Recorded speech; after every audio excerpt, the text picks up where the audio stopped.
Welcome, everybody. Of course, this is the conversation, Outspoken Opinionated. Of course, I am your host, Edwin Meyer. You already know we have an amazing guest here today. I think it's been like 5 years. It's been like 5 years. Yeah, it's been. When you said your daughter is five, I was like, it Yeah, been because she that was a long. baby. No, I don't She think was she a was. baby Was when she we a first baby, met, or I right? think she was in Maybe your like stomach? one. Yeah, when I first met you, you were pregnant.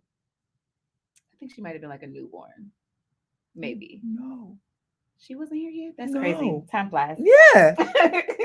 So, but anyway, you see this conversation. That's what happens. But anyway, so welcome to the conversation. If you're not following us, we are on Facebook, the conversation Outspoken Opinionated. Of course, we are on Instagram, Outspoken Opinionated Podcast, YouTube, the conversation Outspoken and Opinionated.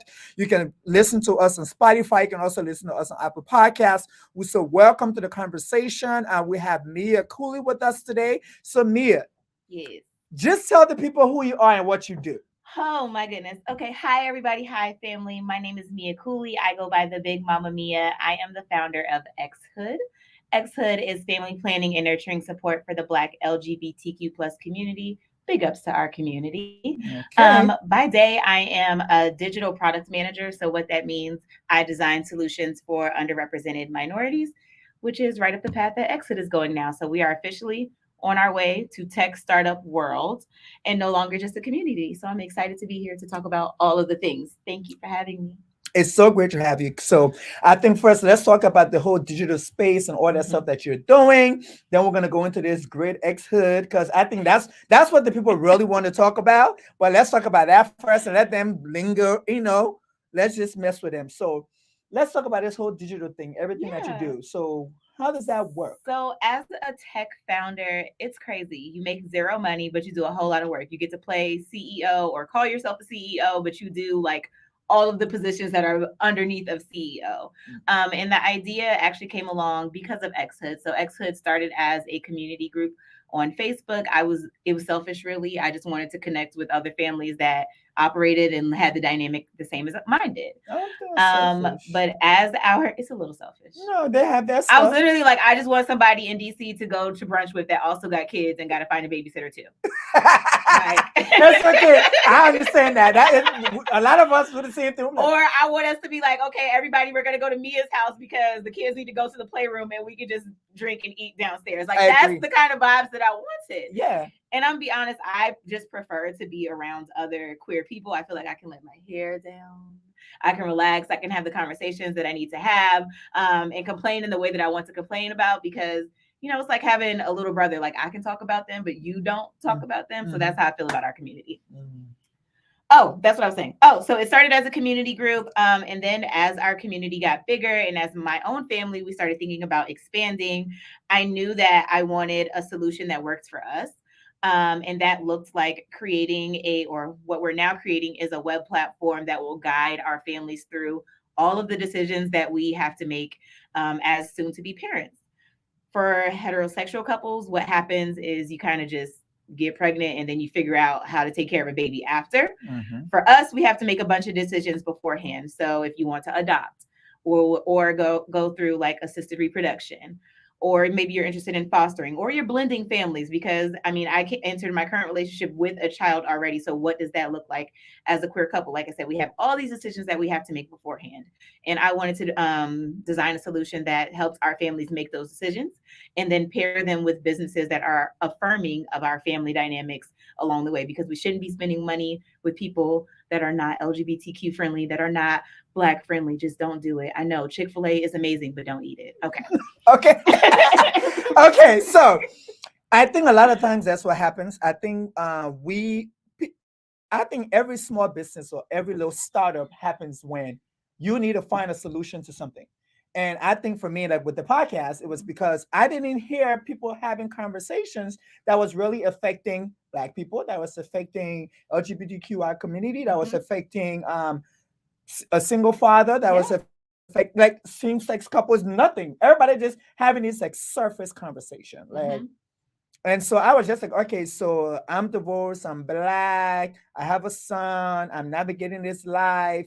I'm like my sexuality, I'm just living my best life. That's why I say all the time, you just live yours. You just see what I'm talking about. But we do all that stuff, and so I was just like, nobody is Having talking. conversations that like matter and are Like, impactful and are valuable. exactly. I'm like, Yeah. I listen to these things, and it's just like, oh, and they give you these steps. Yeah. If you do 1, 2, 3, you're gonna get 4, and I'm like, no, Hmm. no, that don't work for me. So how, so I think that's a really, really important. I like what you're doing. And so I want to go into this space now where we can really talk about ex-hood, Yeah. because I think it's extremely important. I know I actually have sent your information to somebody, my cousin, who she and her wife is trying to have a child. And I'm like, look, black people, they're doing it. Like, we're not Hmm. making our money to white people. You already know what I say here, so y'all don't get offended. White people. But how can same-sex couples navigate this process of expanding their family? Hmm. Because I think a lot of times we other people don't take it into consideration as sacrifices and what same-sex couple has to do just to expand their family. Yeah, so I mean, I told you earlier that I actually participated in a pitch competition today. So it's something that I'm new to as a startup founder. What you'll do is you'll put together like a 5 minute essentially speech, putting together like what the mission is, where it came from, and then what your business model is, and then hope that people give you money at the end. Boo, I came in second place today, so I didn't win the money. But the beginning of my pitch is, how do you make a baby, or where do babies come from? Mm. And then I maybe let one person in the audience answer.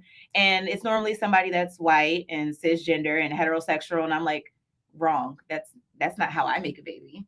That's not how I expand my family, because that's how motherhood and parenting and fatherhood looks to them. That you walk through this very specific path. And even if you encounter like fertility challenges, it still does not look the same way that I would build a family. And so then I explained to them, like you said, the choices that we have to make along the way that may look different than somebody else. So one thing that people don't understand is, if you're going through assisted reproduction, so that means like IUI or IVF, or going through surrogacy, using a surrogate, I should say, that means that you have to use a donor in some capacity. So that can be a sperm donor or an egg donor. As a Black person, if I log on right now and try to find a Black donor, you can go across all of the major banks. If I wanted a Black sperm donor, I guarantee you would probably have a collective 10 across all of the major banks. And that's because no one prioritizes Black donors. Because every time we look around, people are telling us the baby that they want is this blonde haired, blue eyed baby, or this Black and Asian baby, or this white and Black baby, or Latino and something else baby. They don't want, this dark skinned baby with curly hair. That's not what they're looking No. for.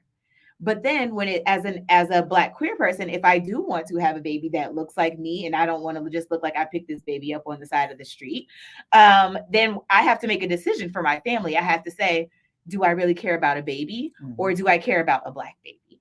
And so a lot of times what ends up happening is we have to make the sacrifice to say, okay, the characteristic that I'm going to put to the side is the Black part, and I'll just choose a donor that's healthy and maybe a musician or an athlete or something like that. And I'll prioritize those other characteristics beyond the Black part, because that's what's available to me.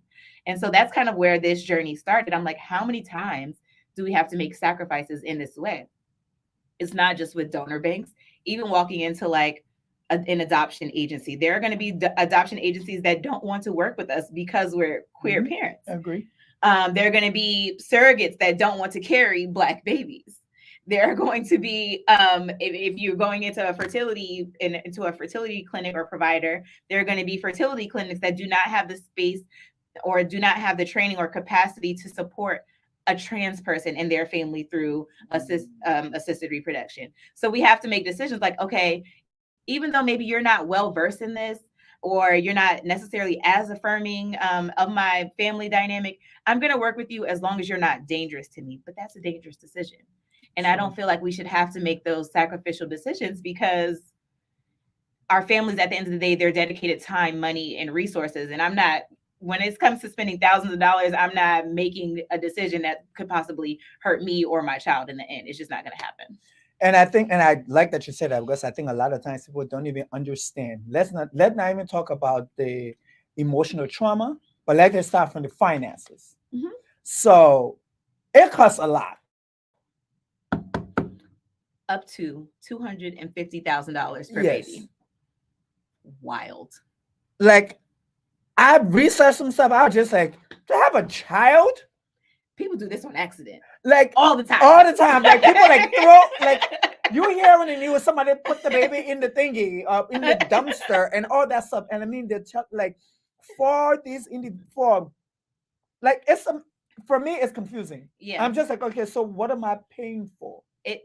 So me and my partner laugh because we just we're going through our trying to conceive process right now. So send us all the baby dust.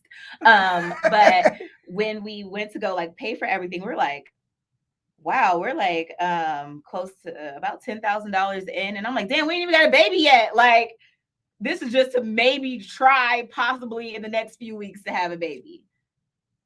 And that's a lot of money for a first round. And imagine, a lot of times it doesn't happen on the first round, or you don't get the first baby that you try to adopt. Mhm. And it's just like, where does all this money is it supposed to keep coming from?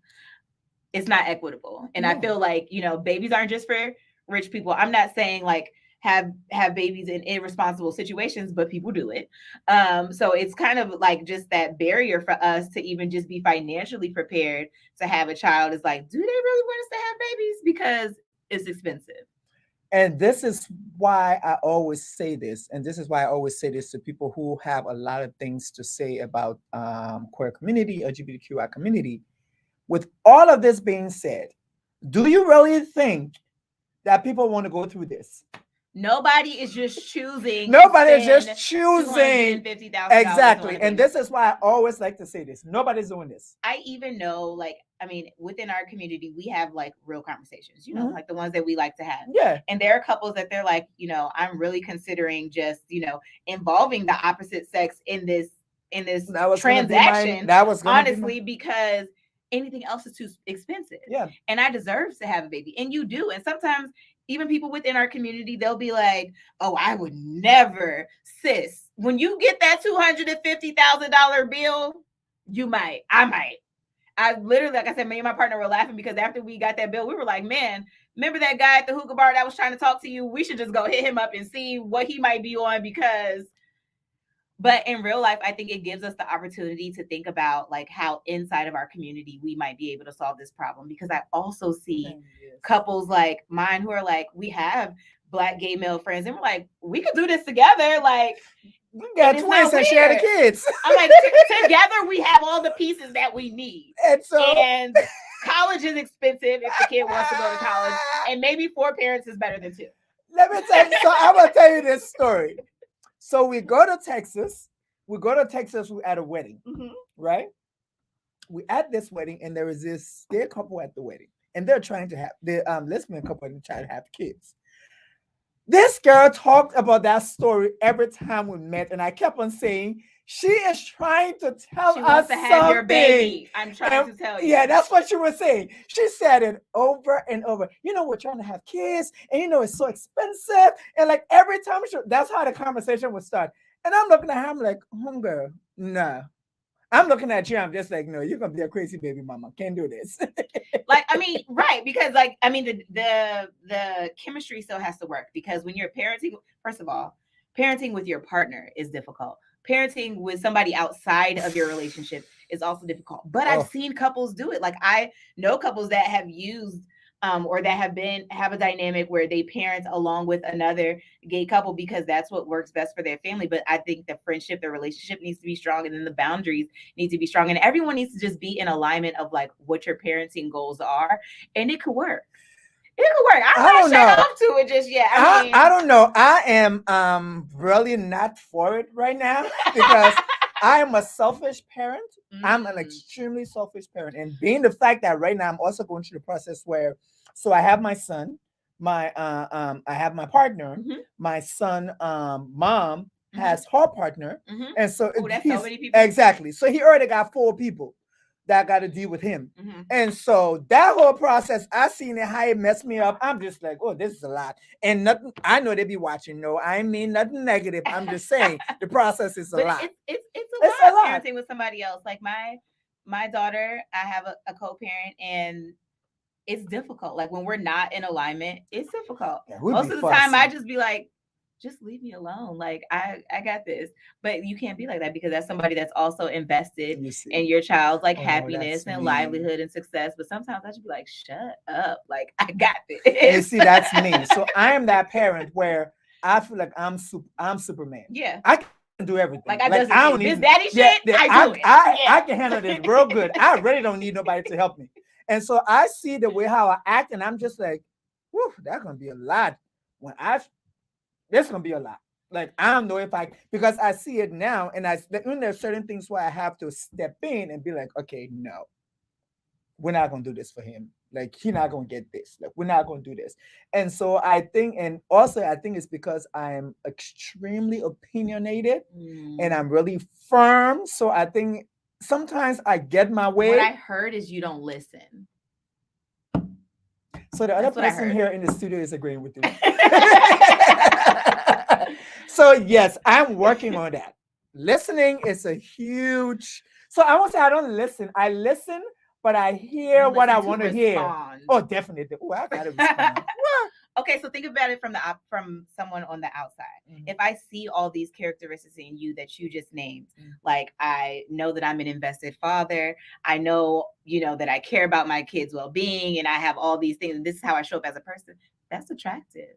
Oh, I'm like, okay, maybe that's why that girl kept coming up to you at the wedding because she see that too. no, And it's like, she crazy. no, she crazy. She Okay. crazy. Well, I can She say look like that, we be like, if fighting. it were me, I can see that too. Like, Mhm. okay, these parenting styles might work together, and who better to be in my child's corner than you? She was crazy. We'll fight. She was crazy. I can't. She was crazy. I'm gonna talk all her business. She was supposed to be on the people job Zoom. She forgot she was supposed to do her job, and she would no. You see that messed me up because you need to get your You got to stuff. be on it. That's me. But in so let's move into this segment where I want us to talk about roles. Uh-huh. And I think a lot of times in queer communities or in queer families, when the families expand, people have this notion of so when there are two moms, so how you divide the roles? Or when there are two dads, how do you guys divide the role? And then when there are two moms, so who's gonna carry the child? Or when there's two dads, so how the child gonna call you? Everybody should just do what they do best. Thank you. That's first. Mm-hmm. I am an amazing cook. I love to cook, so I will cook. I do not cook because I am the feminine presenting woman or person in the relationship. My partner is a masculine presenting woman in the relationship. But she's also the one that's going to carry the baby this time around. And I feel like when we have that conversation with people or that we say that we're trying to conceive, they automatically assume it's me. And I'm like, hey, this uterus is closed. I have done my womanly duties. I'm finished. Not gonna happen. Mm-hmm. If she cannot conceive, we will likely adopt because I'm done. I'm not doing it. She got a uterus that works. I don't care what shirt and pants she puts on at the end of the day. Her uterus works.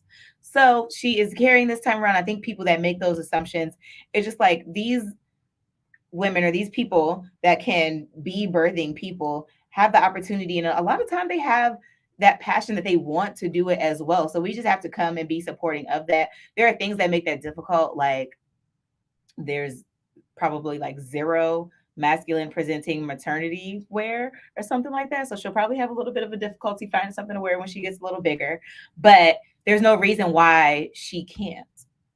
So when people just make that assumption, I'm quick to be like, it's not me. It's not going to be me. And so then when it comes to the roles in our household, like I said, we just do what we do best. She likes to clean. She is very much like Bob the Builder around the house and is fixing it, but that's not aligned with how she expresses herself or how she expresses her gender. It's just what she's good at. I'm also very good at finances because again, me and you have those control issues, right? Mm-hmm. So I'm very good at managing the finances in the house. And so that is what I do. That's typically something that people associate with the more masculine person in the room. And then also, because I'll let you get in my business a little bit, like in our house, like I'm the more feminine presenting one, she's the masculine presenting one. But like when the lights turn off, that's not exactly how it operates. Hello. And people assume that. I'd be like, no, you don't know. Just let it go. Just let it go. But I think that's the assumption is the issue. I think a lot of times people assume that because what they see, that's what's happening. I'm just like, no. So I like to cook. No, I don't like to cook. Let me not lie. I don't like to cook. I can cook, but I don't like to cook. Mm-hmm. My partner will cook. But is this thing on? It's on. But I don't like to cook. I just don't like it. And sometimes they'll be like, he'll be like, you need to cook. I'm like, I don't want to today. Is that okay if I don't want to? I'm gonna be honest, there's still some And I things do like, other things like I can mow the lawn, I can clean the house, I can do the laundry, I can drive all weekend, oh but yeah, I I don't don't. drive. I'm very much a passenger seat princess. I don't be Oh, you doing all see. that driving stuff. So It's if too I don't much. cook, since I like to drive and clean, can I take that and then? Yeah. But you see, that's not how it works. Then y'all need to talk about the roles in y'all household and talk about, but so okay, so there's some things that we both hate to do, like laundry. Neither one of us like in going to the grocery store. Oh, see, I Neither don't of like the us grocery store. like those things. What do? Order groceries. There is somebody that wants to do that apparently. And so we order groceries. We also our laundry through Sud Share. They pick it up at our door for $1 a What is it pound. called? Sud Share. Such I got a code. I share. got a promo code. So if you need We that, I will need DM it. it to you. Need it right now. Literally, we put the laundry in bags, put it on the porch. They pick it up, and within 24 hours, they bring it back. It smells good. It's folded. Stuff is hung up. It is great. So now neither of us have to do the things that we hate because it's dumb. See, Like we God. could spend that time instead of arguing with each other, like why you didn't do the laundry, boo boo boo boo boo, See, God. or why you didn't put the clothes up. It's just now that's somebody else's problem. We can spend our time loving on each other and not arguing and bickering over little stuff. So everybody do what they like to do and don't do the stuff that, or the stuff that you can pay like a convenience fee. If you have the means to do that, absolutely do that and save your relationship and yourself a whole lot of heartache. So you start at X Hut. X Hut or X Hood? Hood. X Hood. You start at X Hood. You've been able to bring communities together. You've been able to bring families together. Your pictures on your website is amazing. Thank you. I love it. And I when I sent it to my cousin, she was like, "Oh my God, I've never seen this before." I'm like, "Girl, go in, get it." And I think, and so, how many? You had a summit. Yes. You had a summit earlier this year. That was wild. Yeah, I'm really offended that I was invited to the summit. Okay, so let me tell you. Mm-hmm. Let me tell you. Okay, so we had the first parenting conference for Black LGBTQ plus parents and soon to be parents. It happened in Atlanta, June 25th and 26th of this past summer. It was amazing, but it was a lot of work. When I tell you the days, like, so the summit happened on a Saturday and halfway of a Sunday. Wednesday and Thursday, I could not stop throwing up. I was like, I don't know if I'm going to make it to the summit. I was like, I don't know what I'm going to do. But somehow by Friday, it was like, okay, I'm good now. And it was 2 days. The first day was like all parenting panels.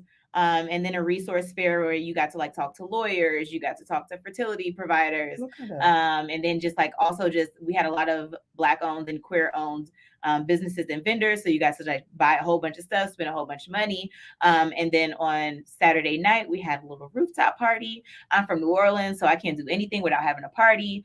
So we did that Saturday night. And then on Sunday, we were supposed to have one more panel, but we walked in, the sound guy didn't show up, it wasn't working. So we just said, forget it. And we ended up having just what turned into a brunch party. And it was an amazing time. I'm definitely going to do it again. You better, and I better get invited. And okay, so this is what I was going to say. So this is where X-Hoods began as a community that was supposed to just be for like Black, feminine, and like trans feminine women or people. As we have grown, like I'm just like, I miss y'all. Like I miss like just the non-women that this community can also cater to. So I've been looking for someone to help me build that out because obviously I can't speak to that experience. So I need someone to we here. Lead it with me.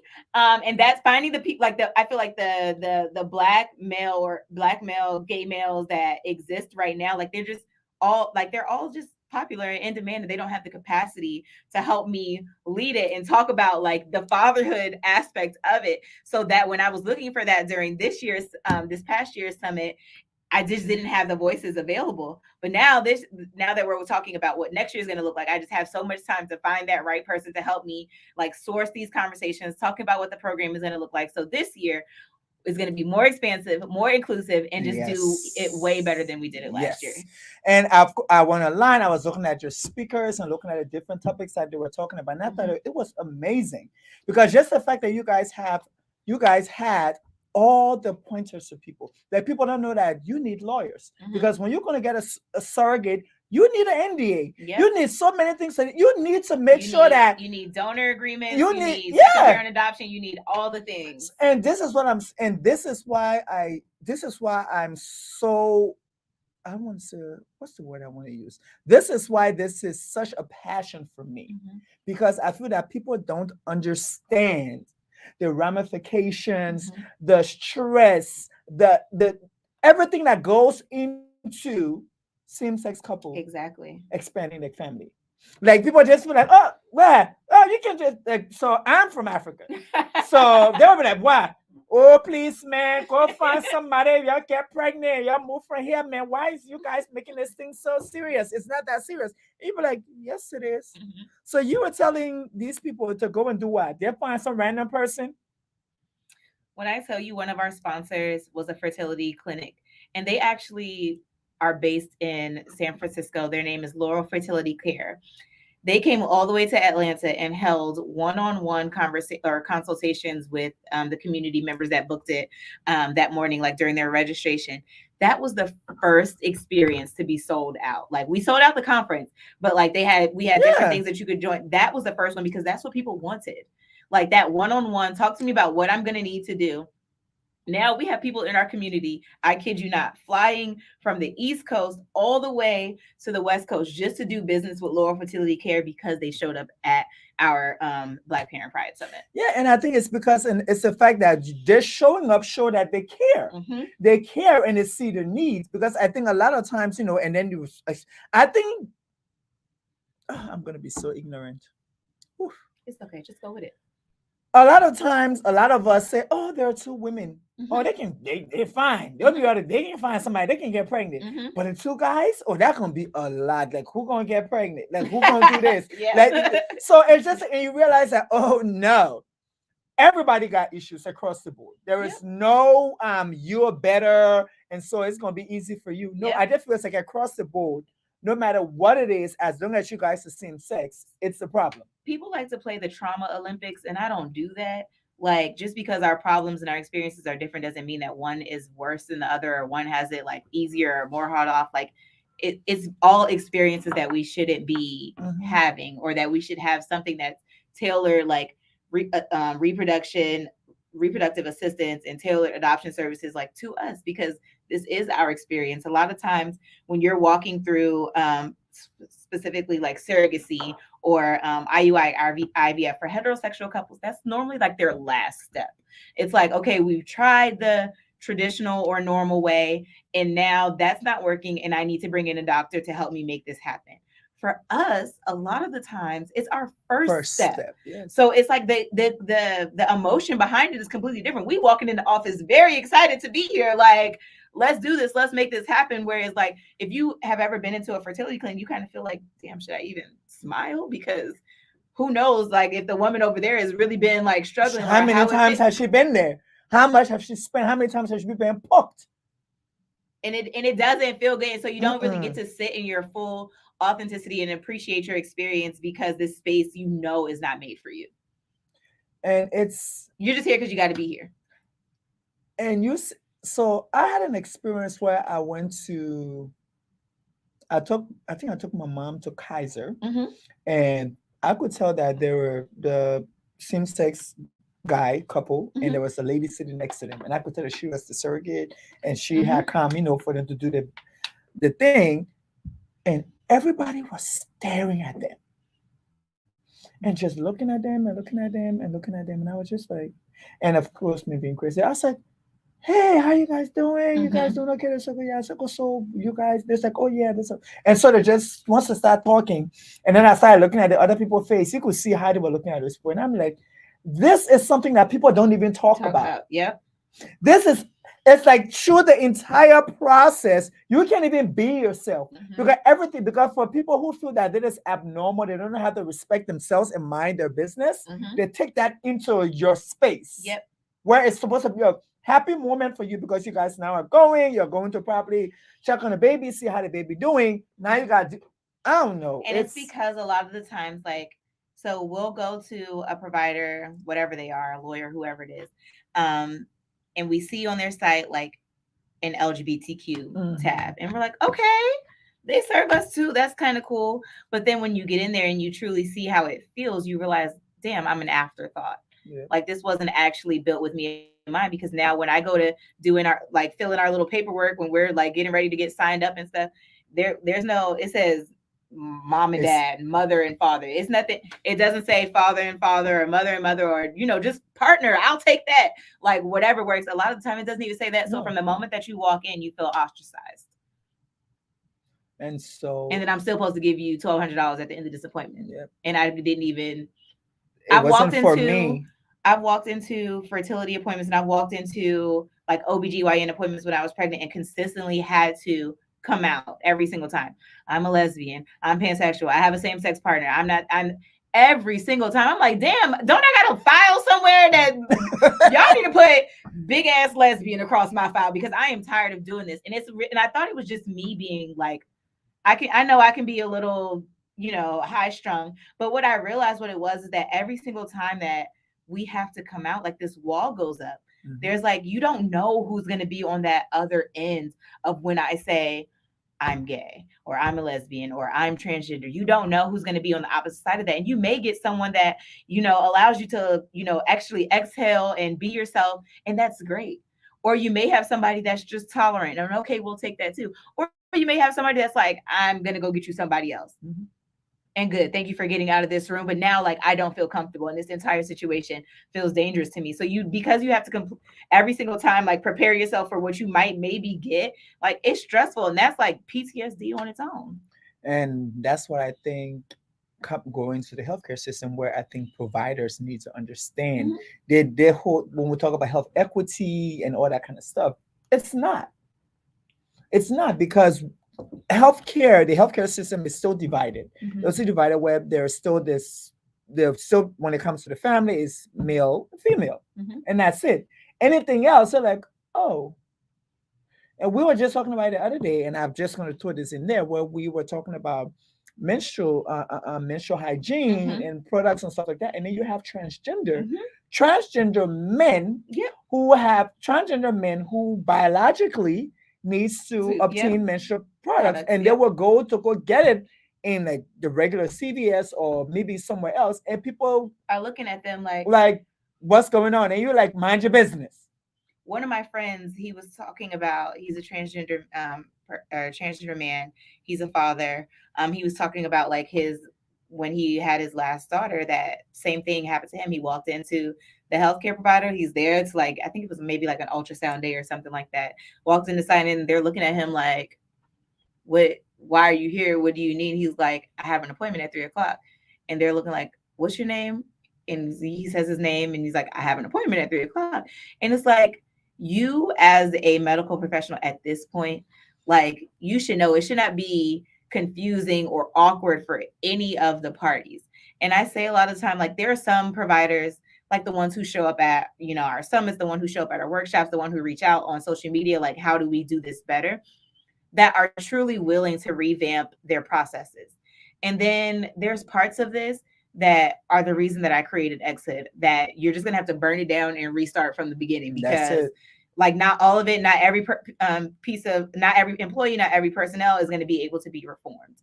And so with that, like I said, some cases you can have that training, you can revamp your processes, you can redo your intakes and things of that nature. You can train your employees, and you got to take the step to like make that a priority for your business. But some people, I mean, in some businesses, they're making enough. So why should I even have to do that? My market is big enough already. And then there are others that truly want to get this right. And so we teach that also at Exit, we teach them how to get it right. But you can't do that also if you are not, like, there are not many fertility clinics in Black communities. If you're looking to be a donor, if you're looking for Black donors, like I said, there's very few. And that's because the places that you go to donate, baby, they're not next to HBCUs and Black communities, which is No. where they should be. They're not there because that's not what they're targeting. So you have to think about, like I said, if they're not interested in revamping their processes, should you even be interested in doing business with them at all? Well, people, this has been great, but we have to make some money. So we are going to take a quick commercial break, and we're going to go to the people that's helping us to be here. And so you guys just hold on, and we're going to be right back. Believes in creating your own style with your accessories. Our collection of Afrocentric and Eurocentric accessories allows you to do just that. Our beaded collection features the Maasai beads of East Africa, the rich patterns and vibrant colors of the African wax print fabric gives you options from clutches to hats. We understand the assignment when it comes to accessorizing.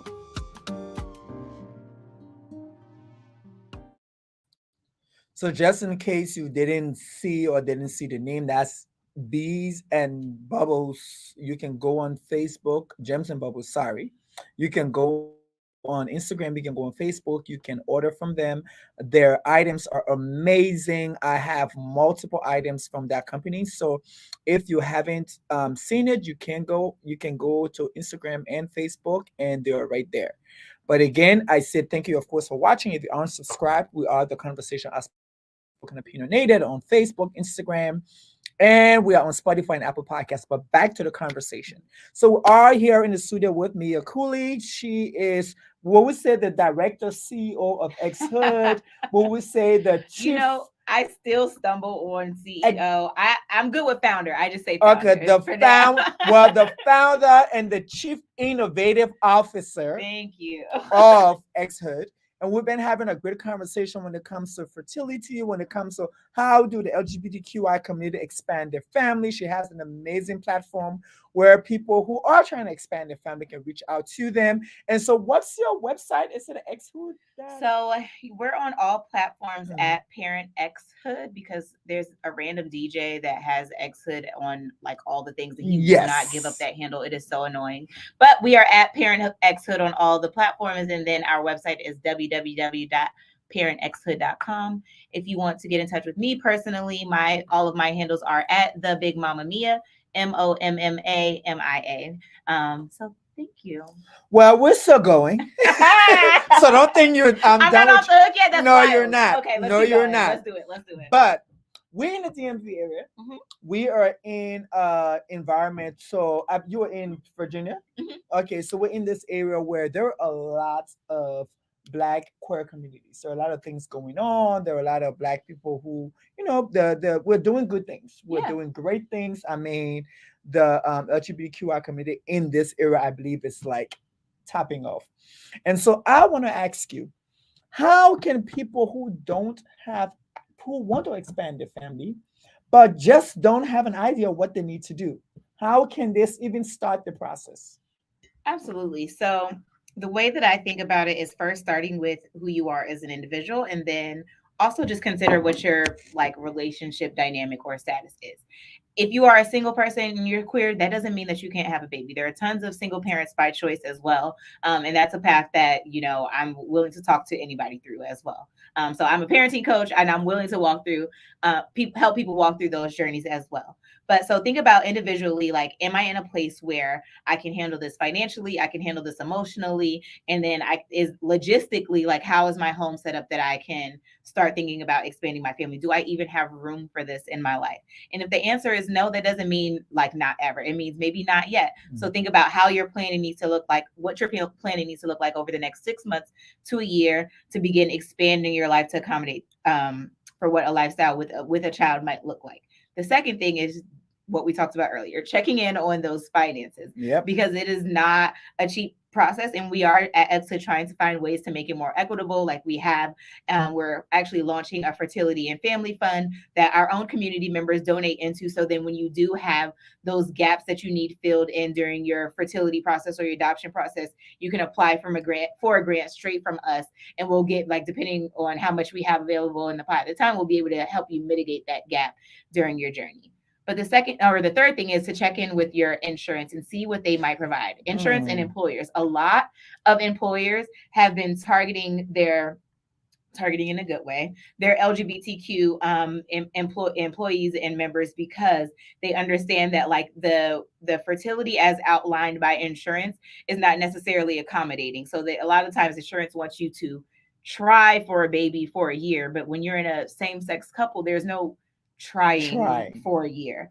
So a lot of employers, or at least I will say good affirming employers, have products or use providers such as like Carrots or Progeny. And what those providers do is they kind of bypass or act as insurance providers just specifically for fertility and surrogacy. So you'll do all of your fertility and family building through them, and then won't have to worry about the cost. It'll be taken care of by your employer.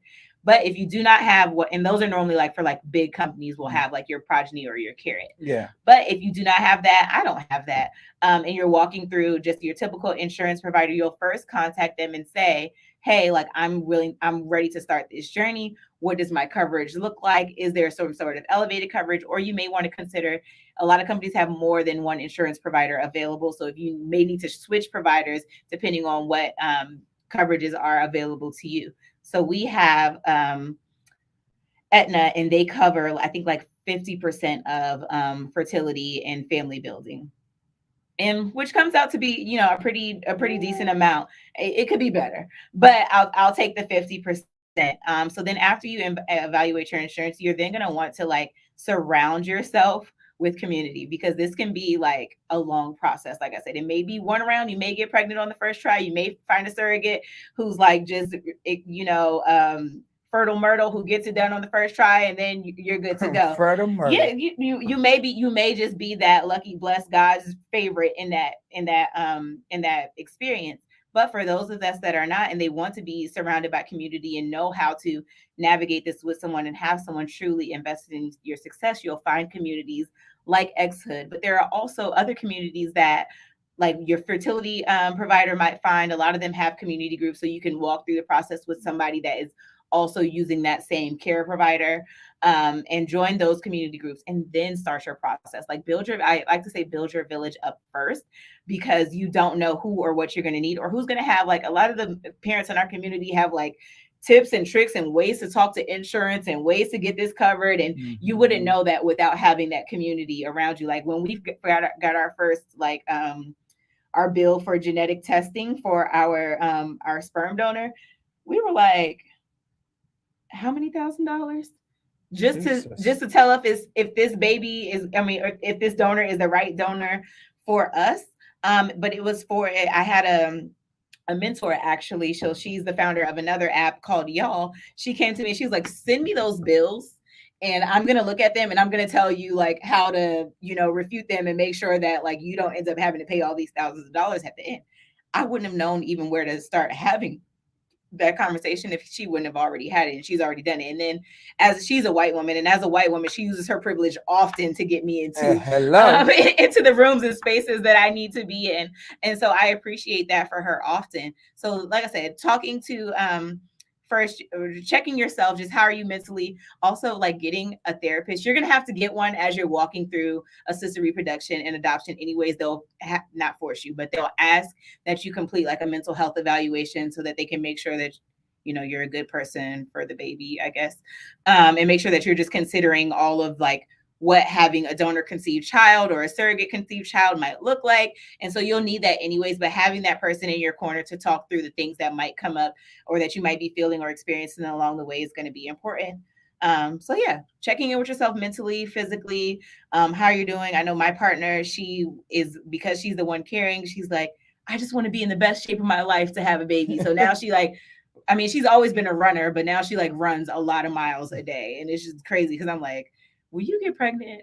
You would not be running. I don't tell her that. I let her think that it's gonna go her way. Oh, okay. Like, yeah, baby, you go for that 7-mile run. It's gonna be, you're not gonna be running 7 miles, but I don't tell her that. I let her, whatever you need to do to get yourself, prepped for it. And then, like I said, checking in on that insurance and the finances, because that, you don't want that part to kind of like weigh you down. I've had, close friends that after a certain number of rounds of IUI that may not have worked, now they're like are in a place where they have to like pause their family building process because the finances are just way too much. And it's like disheartening because, like I said, it's not equitable. People do this on accident all the time, and we're not asking hundreds of thousands of dollars from them. And so the whole financial aspect, I think for me, is super important because you just have to get your finances in order. So the whole thing, you got to make sure your credit is good. You got to make sure. So with the finance, and if you can just speak on this, Yeah. do people need to like have this cash in the bank?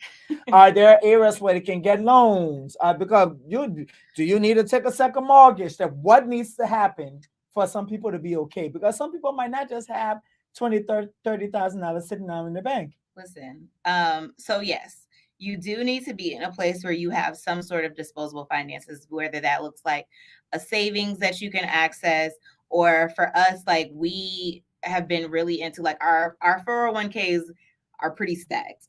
And so we use that for a lot of it if we didn't have the money on hand to just borrow essentially from ourselves and then pay it back. So we've been able to leverage that as well. So if you have any sort of like savings or like a retirement fund that you can access without a penalty, then go ahead and make that decision and process it that way. But then there are also, like you said, loans, which are kind of like the last thing that I would recommend is going through loans, because there are tons of like grants out there as well. And then they're just like cheaper. And I don't always advocate for these, but they can be good situations. There are cheaper, like do-it-yourself routes around these like family building processes. So we know that assisted reproduction, you can go through like a fertility provider and have them do all your testing and have them like, you can buy donor sperm from or eggs from a bank and go through all that. And it's going to cost you thousands of dollars. A lot of this you can also do at home. So you can test your ovulation. There are fertility tests that you can buy like to your home so that you can know the situation that you're in and have the information. For us, we weren't willing to do this kind of do-it-yourself route because my partner is a little bit older, so she was just concerned that we wouldn't have the resources that we need for a geriatric pregnancy. But like I said, there are ways that you can do this from your home if you don't have the access to like a robust savings or, a retirement fund, or for whatever reason, you're repeatedly getting turned down for loans and grants of that nature. So when you do it yourself, it looks like finding your own donor. And there are plenty of groups for that too, and apps for that too. There's Just the Baby app. There's Black Sperm Donors Group, who are people that are willing to help you like get a baby. And then you can find your own donor contracts and things of that nature online. I mean, it's pretty standard at this point. So why are you paying? I've seen people pay literally $5,000 just to do like the donor contract and adoption paperwork. So there are ways around it. You can literally get a home insemination kit at CVS. Hashtag Mosey Baby. They're one of our sponsors as well. Literally, they just signed a CVS contract where you can buy their home insemination kit and their ovulation kit, and you can literally do it all at home. So I would say if we were not worried about like, or if my partner was not, because I wasn't worried, if my partner was not worried about like her age, we probably would have tried at home first.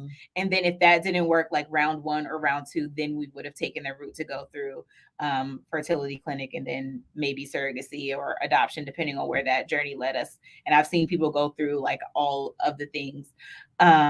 So it just depends on like how much time you're willing to give this, because we were also, like I said, my partner, she's worried about getting older, so we're on a time crunch. So we needed to know everything up front and then have the money ready up front with that. But if you have a little bit more time and flexibility, then give yourself that time and flexibility, because kids are already expensive without having to pay for them to get. Hello. But there are people who will say you go into a sperm bank, you don't know who this person might be a murderer, this person might be there might be so many other negative things that comes into play. You're still guessing. So you're still guessing. So there are like the profiles are there, like I mean, and you know what they tell you, right? So our donor for at least assuming that it works this time, is a Nigerian man.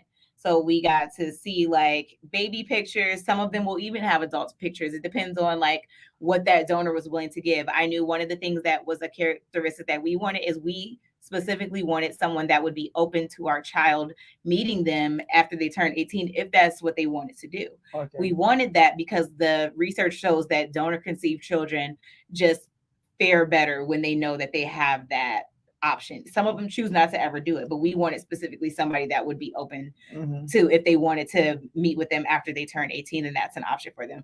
There are gay couples that are like, why do you need to meet them? We're your parents. Woo, woo, woo, woo. Like, I'm not. Yeah. You helped me get this baby. Shout out to you, sir. Don't know your name, but you're amazing. And so like our donor, we were able to see that he's Nigerian. We were able to see like the age range he was when he gave his donation. We are able to see like his career, like his likes, dislikes. You can see like a full medical and genetic history. What else can you see? Like I said, you can see their parent and child pictures, family medical history. Hell, I think we know his astrological sign Jesus. also. Like there, so you can get a whole lot of information depending on like what bank you go through. I think the risks are the same even if you use a known donor, unless it's somebody that you have a relationship with. Yeah. So if you go through one of those other avenues that I talked about, like the Black Sperm Donors Group or something like that, you know what those donors are telling you, like, and that is it. So there's no true way to know, but I don't think there's even in traditional relationships a way for you to know who you're having a baby with. So we're taking all the information that we can from the donor profiles and then making the best decision for your family. So somebody has said to me that they wanted to go ahead and get a surrogate, but the surrogate is their friend. And I was like, oh no. Why? I don't want my friend to have a baby for me. Because then you're going to want to be in the child's life, and I don't want you. I want this child to be my child. But that person's going to be, if you have a child and that's your friend and y'all are close, that's going to be that child's like auntie anyways. What's the difference? Then when I try to like discipline and do all that stuff, they're going to have that feeling and all that stuff. That depends on the person that you choose. That depends on the person that you choose. So not everyone is going to be invested in parenting is exhausting. I can tell you that their surrogates are not running around here trying to have your baby so that they can play active parenting roles. Nobody's trying to run here around and have. But you see, kids. For me personally, that's how I am. I want to be active, so I feel like everybody else want to be active. So because you would do that, yeah, I would like roll up certain time, just show up to your house, see how the kids doing, and see like like I said, it depends on the dynamic that you're okay with, because you could pull up to my house, like I said, my kids see their aunts, uncles, cousins, even the ones that are not like genetically related to us all the time. So it would be no different for me or no different for them from their experience that this other person is also showing up and like cares about them and loves them. It's just one more person that loves and cares about your child. I'm not saying choose someone you have to pick someone that is going to respect your boundaries. So if it's somebody that already just treats your boundaries like they're not a thing, then that's probably not somebody that should be your surrogate.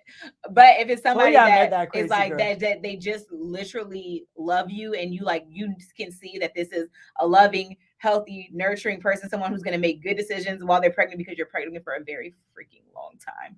So you want to make sure that that's somebody that you can trust. 9 months. Well, I think it's just 9 months. I think it's 10. That's big. It's 10 months. That's basically a year. Your whole year. So you're trusting somebody with a year of your child's like, and I think, as someone that just like I said, I love children. But I had never really planned on being a mother. I was always planning to be the rich gay auntie. That was my plan. So I can understand like people that like, I would be willing, not now, before I actually had a baby, I would be willing to like carry for one of my close gay friends. I don't see why not. And then I could come show up, drop off gifts, donate to a college fund, and take my ass home.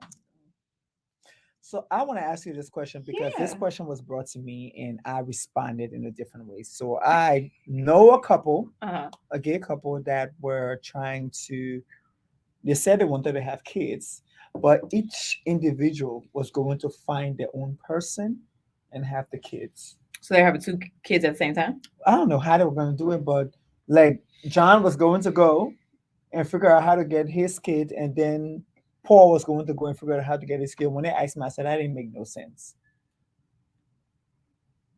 I mean, if you got the money for that and you want 2 kids, okay.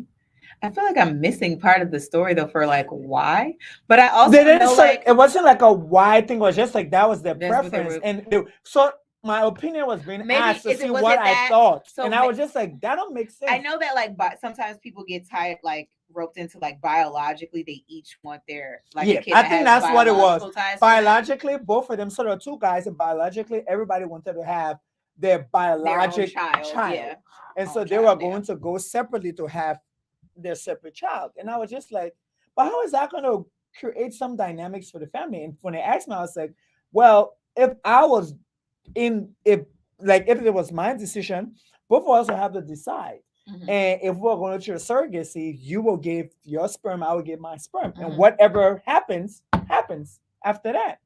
Because you can't tell which one is going to hook or which one is going to connect. So you just go and So inseminate. you would rather leave it like anonymous, like Yes. you don't know. Yeah, both of us will go and do what we have to do and get insemination. And the surrogate does the insemination. And after that, Mm-hmm. if it works out and she conceives and she gets pregnant, then we'll wait and And see. then you would never want to find out Who? Oh it no, was. I would not want to know.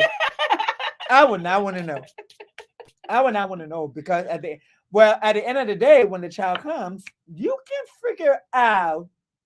I mean, a Yeah, lot of you times can. when people say, you know, you're gonna love. I mean, assuming you know you're in a sound relationship, you're gonna love the child Mhm. like it's your own because it is yours because of your relationship status, regardless.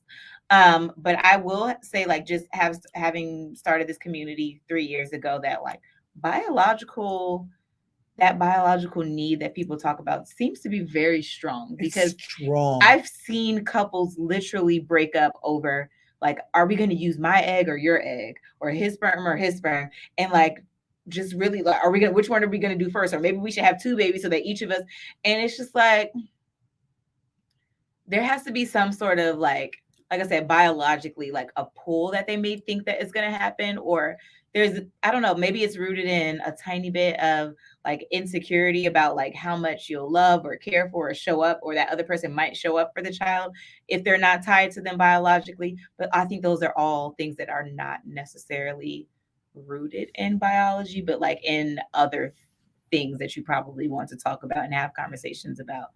Um, I will say, at least from the lesbian perspective or pansexual perspective, that using your own egg is cheaper. So if you're willing to carry, go ahead and use your own because IUI is cheaper than reciprocal IVF.